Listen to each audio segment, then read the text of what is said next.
All right, so this is basically a custom order that I have for one of my clients. I'm gonna go ahead and take all this paint off, resand it down, make sure it's back to the original wood, and then I'm gonna have it look something like this, which is basically like a farmhouse style. It's gonna have a white distressed bottom, and then the wood top on top of this. So I'll go ahead and do that right now. Okay, so now that all the hardware is off, start sanding it up. Make sure you guys are using safety equipment when you're doing any kind of work like this, whether it be sanding, staining, or anything like that. All the particles in this get in your lung and really mess you up. So make sure you're using at least some kind of dust mask, safety glasses, and ear protection. Okay, so only tool I'm going to be using this. For this, it's not really an aggressive sand. It's just basically taking all this paint off and getting down to the wood. So I'm just going to use a random orbital sander.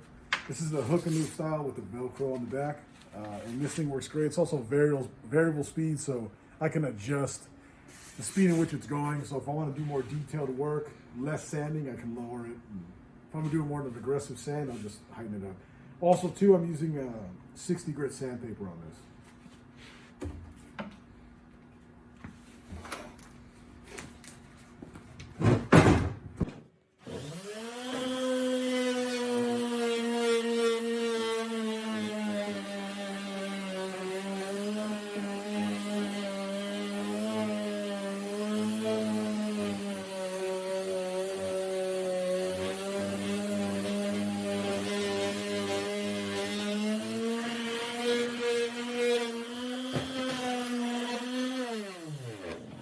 One thing I want to point out is basically I'm taking off all the green color that's on here, but I'm not sanding it completely down to natural wood.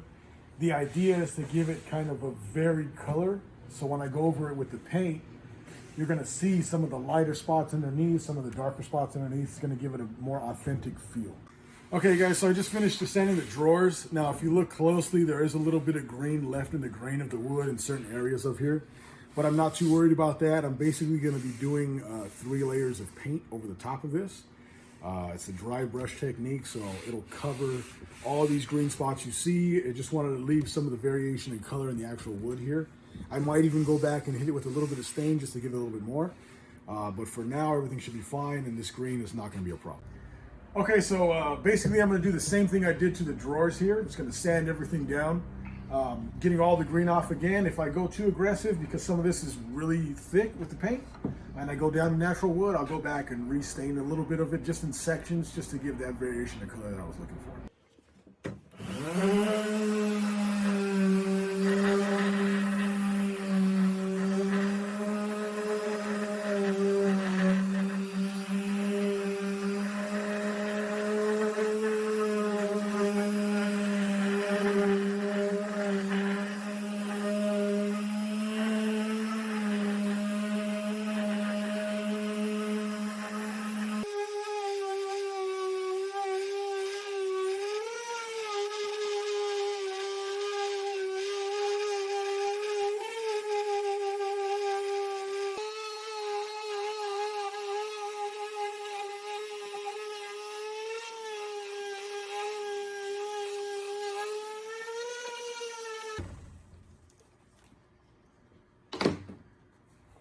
Really quick, since I'm doing the sanding here, a couple tips when using one of these if you haven't used an orbital sander.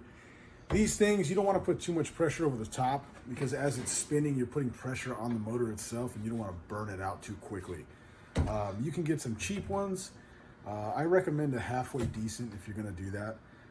But also when you're sanding here, like, try to keep even pressure on top, not too much, not too aggressive. Let the paper actually do the sanding.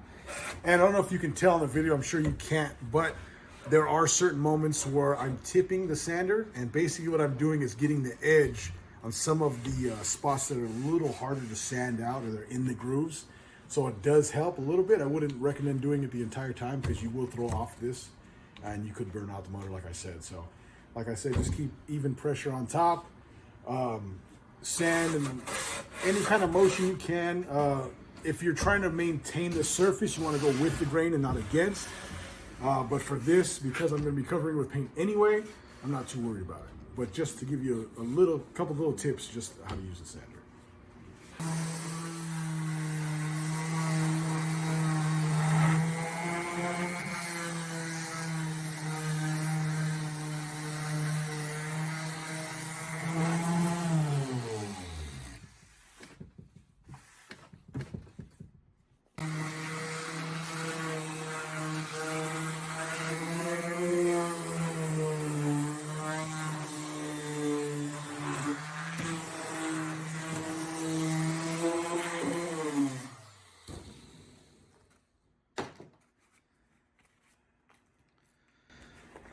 Okay, so for the top of this piece, I just wanted to rough up the surface. I'm going to be adding slats of wood, reclaimed wood to this, so I didn't need to go ahead and sand it down as much as I did here. I just wanted to rough this up so when I put the wood glue down, it adheres perfectly. Okay, so now that we got all the sanding done, that's basically all the prep for this, and any type of piece you're working on, the prep is going to be your hardest part. Now we're going to start getting into the finishing. So like I said before, I wanted to keep some of this color variation, but because it was so dense, the paint in the bottom area here, I want to add a little bit more stain to it. Also these drawers that I sanded a little more than I would like, just to give that color variation. So you're going to see that underneath the paint. So basically what I'm going to be using is this Jacobian. It's from Minwax. It's a pretty dark stain. And best things I found to use for applying a stain is going to be old clothes. So old cotton shirts. I'm using a sock right here. But it works the best. It soaks up the material more than a brush would, and you get a more even coat when you're actually putting it down. Now this is going to be really sporadic. It's not going to be like a solid coat all the way around. I want it to be sporadic. I want it to have variation in color like I've been saying, so you'll see what I'm talking about here. So I just saturated a little bit of this stain onto the sock, dab it to get the excess off because you don't want it dripping. And then I'm just going to apply it sporadically. And again, there's no rhyme or reason to this. It's basically to break up that one solid color. And you can even see how that turned out there. It doesn't need anything more than that. That's completely fine.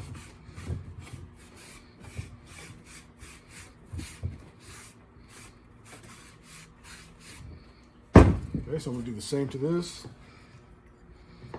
Again, dip it, wipe off the excess.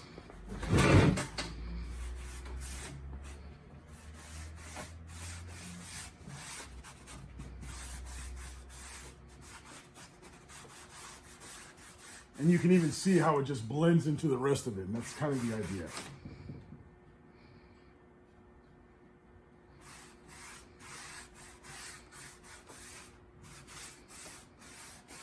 And that's going to be a perfect amount of variation in color, so when I add the paint over top of this, it's going to look beautiful and all uniform at that.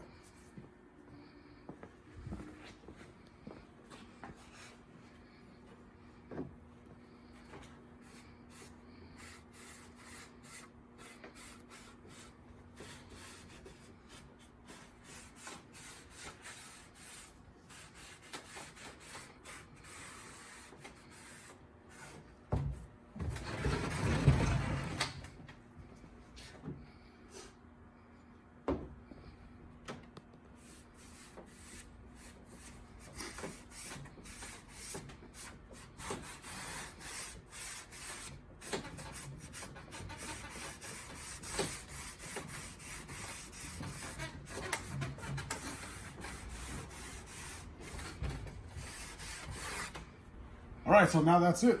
That's about as much as I'm gonna do with the stain. I'll let it sit and dry for a few minutes, make sure it's pretty semi-dry to the touch, and since I did a very light coat, it should be done relatively quickly.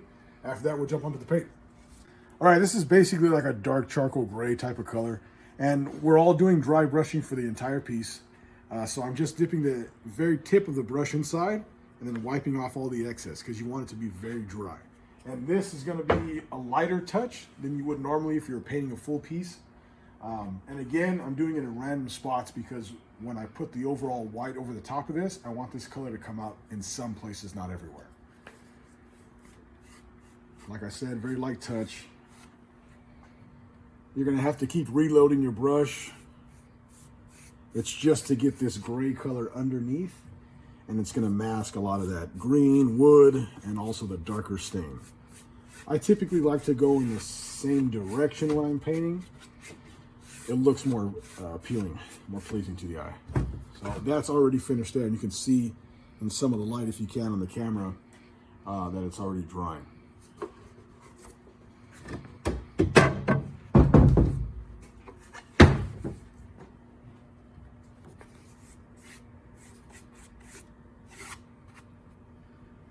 Now, there's no real wrong way to do this. It's personal preference. So you can go heavier in spots, lighter in spots.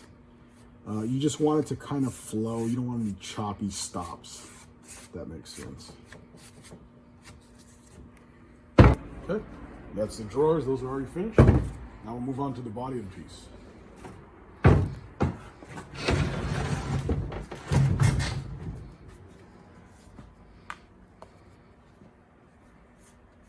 Now this lip here that goes around the top, this will be visible, so this will be painted.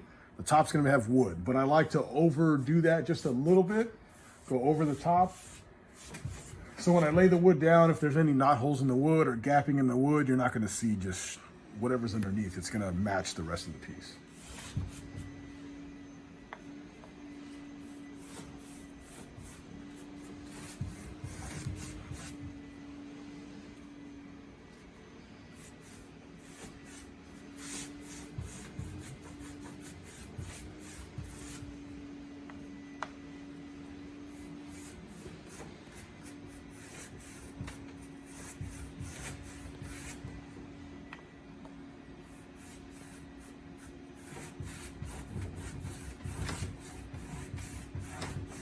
If you guys do try this at home, I would definitely recommend trying different color variations when you're doing this.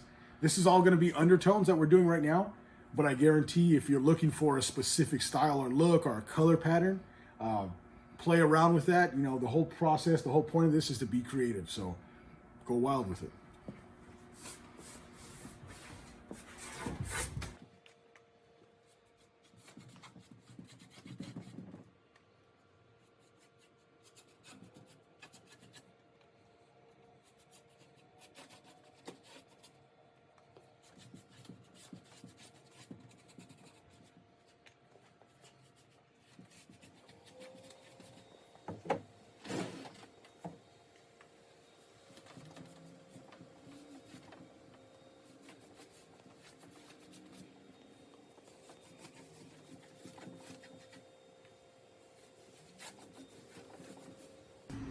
All right, so now as you look at the overall piece, you start to see the layering of color. And the layering of color is what's gonna make this feel authentic. So obviously this is a piece that we're restoring, we're refinishing and changing into something new. But just with the process of sanding back some of the coloring, leaving some of the coloring, adding these gray tones, and you'll see the other colors I'm gonna put on there, it's gonna give that real nice depth to the piece that it wouldn't normally have. Okay, so we're starting with another color. This is going to be our second color of paint. And this is basically like a darker tan color. And again, this is going to be the same idea. Just a light dip, brush off the excess. And this one I'm going to use even more sparingly than I did the gray, because I just want this popping in certain parts of the piece. And you can see as I apply it, it's a lot lighter. It's not as bold as the other colors, but it's necessary if you want this layered effect.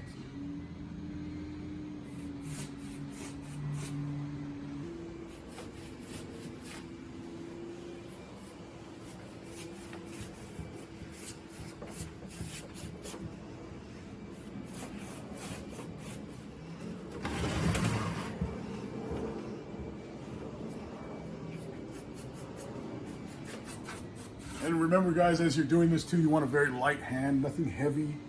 You don't want to have globs of paint everywhere. It's going to take away from what you're trying to accomplish.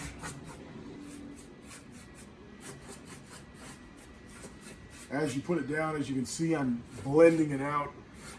I'm allowing this to really dry completely as I'm brushing it on there, just so it blends in with the other colors and actually feels like layers of age, as opposed to just, I threw on a thick layer of paint.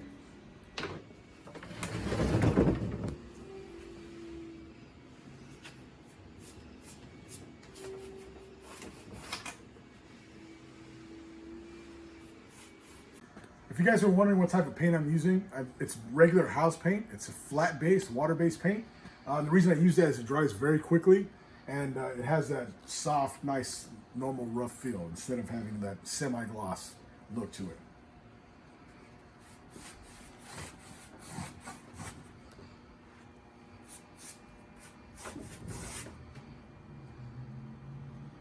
And as you get closer, if you come in close, you can really see the variation in color at this point. So now you have that natural wood, that brown stain color, that deep gray, and then you have this nice tan over the top of it. And now you can really see the layers come to life. All right, so for the final layer of paint, what I'm gonna be using is an off-white color. Now this is gonna cover the majority of this piece. So you're not really gonna see the first couple layers as much, but that's the idea. These are just to hide underneath, and this last coat is gonna cover a lot of this piece, but it's gonna be light enough to where you see through. I'm using the same dry brush technique, just heavier and more coverage.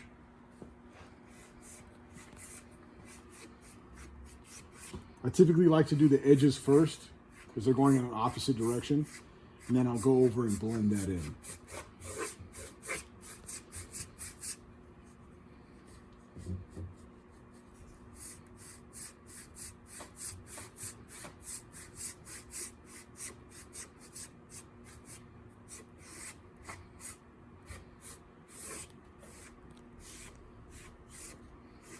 And just through that, you can see the difference and what those undertone colors really do for the piece.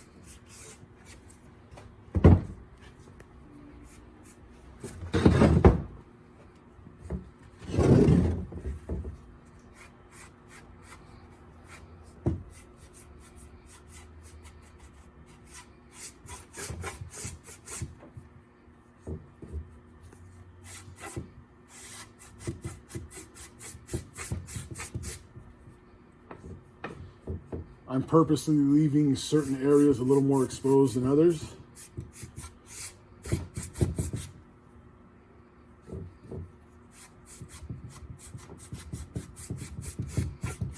And always blending in as much as possible so you don't have any choppy stops and starts.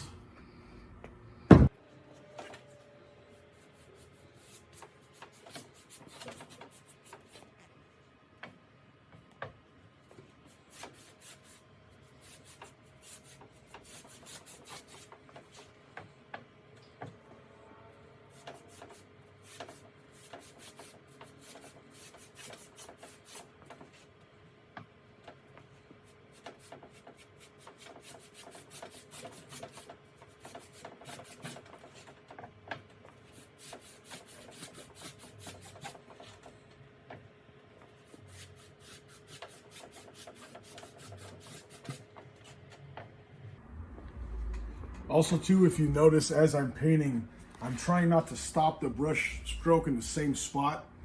Then you'll have a very defined line of where you start and stop. So try to keep it varied.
Okay, the last step for this is we're going to be sealing all this paint that we just put on with the polyurethane.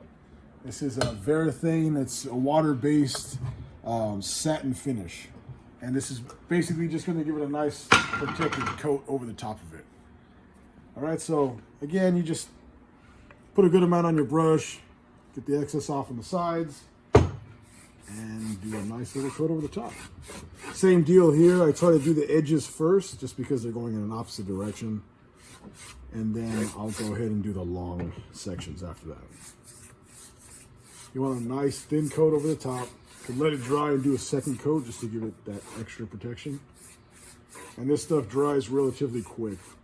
But I would suggest maybe you let it sit overnight so it cures completely before you do anything with it, before you put anything on top of these things.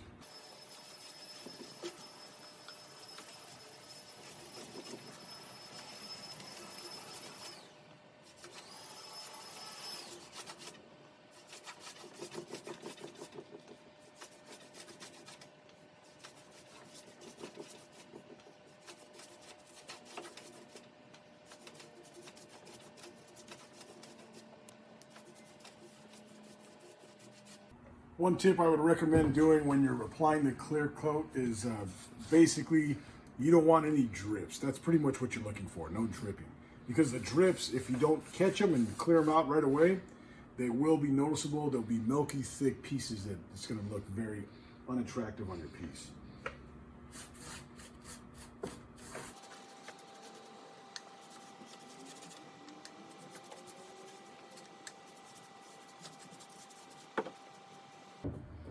Okay, so now that that clear coat is done, it's going to be dry to the touch in about half an hour.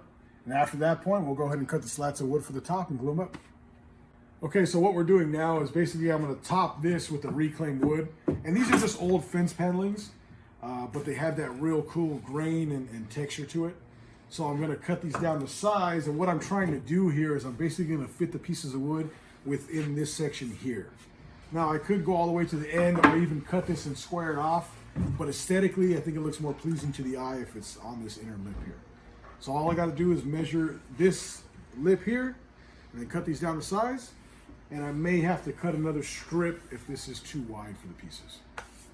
Okay, so now I have all these pieces cut and fit into the area that I need. So all I'm going to do now is take my random orbital sander, sand this down smooth, get all the burrs off, but I want to leave this character in the wood. And as you can see, there's nail holes, screw holes, pieces where the boards have been sitting here for a while. You can see where it's been weathered, and that's kind of the idea. I want to keep that. That's what gives this the look. So I'm just going to sand this up, prep it up, make sure the edges are nice and smooth, and then we'll go ahead and get down to the gluing and the nailing down. All right, so the last step we're going to do for this is we're going to attach these reclaimed wood pieces. They've all been sanded down. There's a little bit of burr here, but it's nothing that's going to be like stabbing you with splinters. So when we're done with this, we're going to hit it with the wax anyway to kind of smooth it out. But for now, what we're going to do is turn them over. I'm going to put some of this tight bond wood glue, and this is really what's going to hold this together. I have a brad nailer here, which I'm going to use. This is going to hold it down while the glue dries, but the glue is what's going to hold this down to the piece. So I like to get nice, even coverage all the way around, so there's no possibility for this getting any kind of air or anything in it underneath it and lift over time.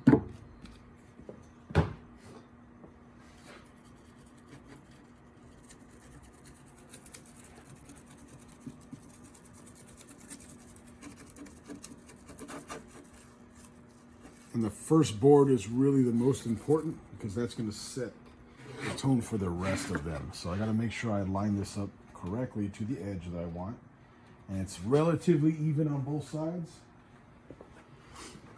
Hold it in place, tack it down.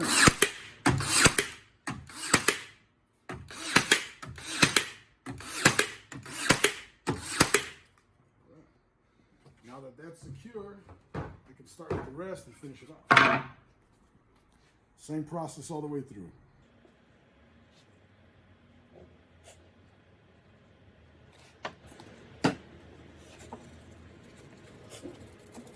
Now, if you guys are doing something for outside, it's going to be outdoors, they do sell a wood glue that's rated for outdoor use that'll last a lot longer than this will.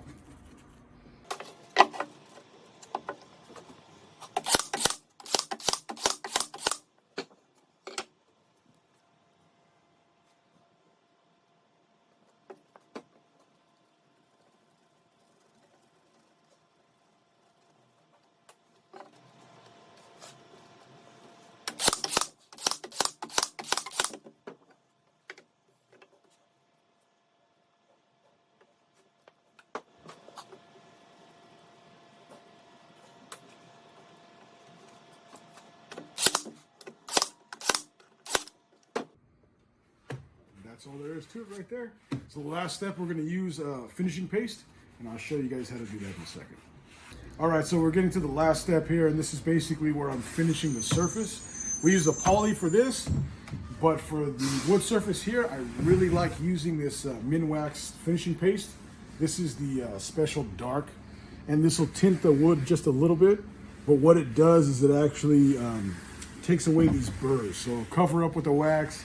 So when you run your hand across it, you're not getting splinters, you're not getting any kind of too rough of a surface. It's actually really smooth afterward. So what you do is you basically get a good amount on a regular old cloth. You can see it here. And you just rub that into the surface and you can see immediately what it does for it. It brings back some of the life to that wood.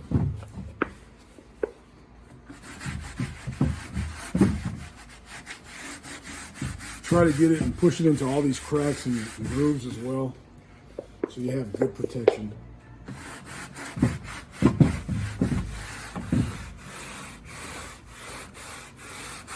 Now, this is personal choice. Obviously, you could use a polyurethane or something like that. I just like the way this comes out.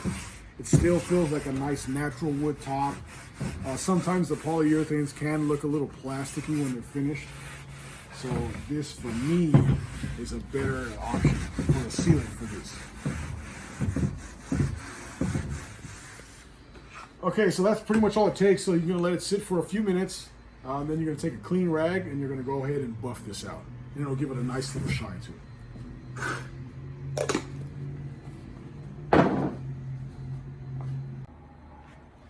All right, so now I have my cloth ready, and basically what I'm gonna do is just buff this surface out.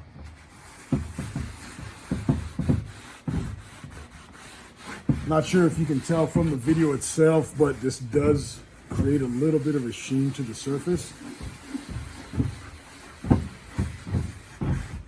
Make sure you get your edges as well.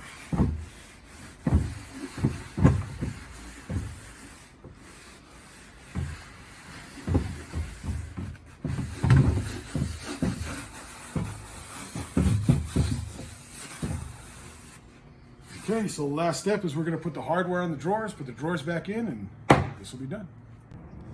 All right, so this is the finished product. A few hours of work and you can get something similar or exactly the same depending on what you want to do. It doesn't take much, but if you found this video helpful or you guys enjoyed it, please like, subscribe. It really helps us out. All righty.